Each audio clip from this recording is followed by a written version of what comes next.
How's it going, boys? Yeesh here, and we are back with another NHL 19 Shootout commentary. Now, free agency just opened up, but there's still a few names like Gardner, Dzingel, and a couple others waiting to find a team. So in this one, I'm going to be talking about the Toronto Maple Leafs and their recent trades, starting with the deal that sent Nikita Zaitsev, Connor Brown, and Michael Carcone to the Ottawa Senators in exchange for Cody Ceci, Ben Harper, Aaron Lachuk, and a 2020 third-round pick. Now, this trade has all the makings of a successful cap dump. Number one, you managed to get something in return, Toronto. Well done. Number two, you didn't trade with the potential rival contender. I mean, technically, they're rivals, but the Senators aren't going to be contending in the same era that you guys are, right? So, nothing to worry about there. And number three, most importantly, you retained your core. Connor Brown was a fantastic piece, but you guys will never lose due to lack of offense. That much is assured.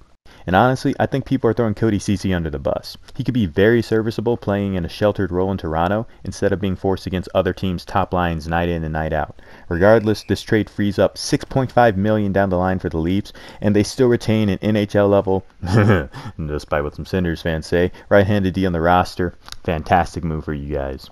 Alrighty, now Senators fans, I know a couple of you guys have your qualms about this trade, potentially rightfully so.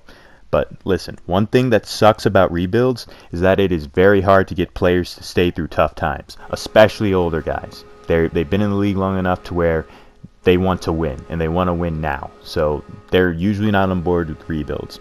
That's why having Zaitsev locked up long term can only be a good thing in this scenario, as you aren't likely to ever be in cap trouble through his contract. He's a very serviceable number 5 or number 4 defenseman with room to improve if given power play time. And Connor Brown can go out and get you 20 goals a season, helping your other young guns to grow. And if you'd like, you'll easily be able to flip him for picks. All in all, I think it's a win for both sides, and I got to give both GMs high marks.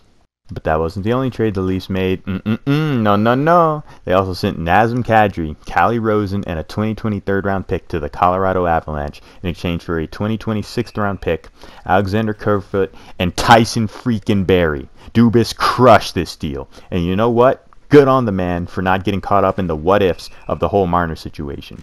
He saw a chance to improve his team, and he took it, and he ran with it. Barry's going to put up 70 points, quarterbacking that top power play unit, slinging passes to Matthews, Tavares, Nylander, Marner, Janssen, Kapanen. The Leafs D-core now has a number 1 D in Morgan Riley. He finished 5th in Norris voting. He's a number 1 defenseman. A number 2 in Tyson Barrie. And, alright, fine, maybe Muzzin is a number 4 playing number 3 minutes. The D-core isn't elite by any means just yet, but it doesn't have to be with what is, at worst, the second best offense in the NHL. Losing Kadri hurts, but Nylander will bounce back this season. We all know it. Marner and Tavares are the league's best duo behind McDavid and Dr. Dry. Matthews is going to drop 50 faster than you can say drought, and that's not to mention Kapanen, Kerfoot, who has some fantastic defensive numbers, by the way. That's going to be interesting. And Janssen. If, and this is a big if, Marner signs before training camp, I think you have to look at the Leafs as a cup contender, potentially even a cup favorite. It is wide open this year, and it's about time you guys took that next step on the staircase to Lord Stanley. And if not this year, then when? The D-core is here. The forwards are here. The goaltending is here. You have all the pieces you need. No more excuses. You need to go out there and get it done this season, Toronto. Simple as that. Now, Avs fans, I know a lot of people in the hockey world are mocking you guys, telling you guys you got fleeced, but that couldn't be any further from the truth. Sakic honestly isn't getting enough credit for this. This was a brilliant move on his part. Listen, he hears Barrie wants out, right? And he knows the team needs more secondary scoring. So he drafts an NHL-ready defenseman in Bowen Byram to replace Barrie, then trades Barrie out of the conference for a 30-goal scoring second-line center on a cap-friendly deal. You guys' top 2 centers combined only make $11 million. You have Landeskog on a team-friendly deal as well. Makar, Byram, and Girard, all on ELCs, making pennies.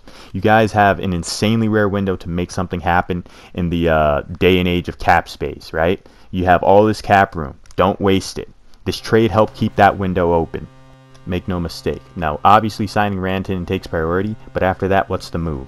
Go ahead and target a Ryan Dzingel, and maybe even a Jake Gardner.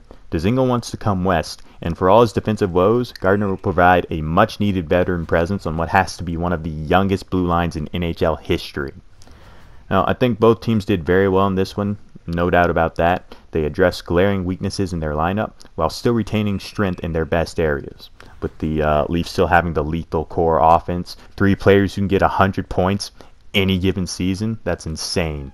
And the Avs still have that top line. They still have their young decor, and they still have plenty of cap space. So that's huge. If you want to build a cup-winning team, these are the kinds of moves you have to make. It'll be interesting to see who the Leafs go with for their third-line center. What up, Jason Spezza? And if the Avs are done making moves this offseason.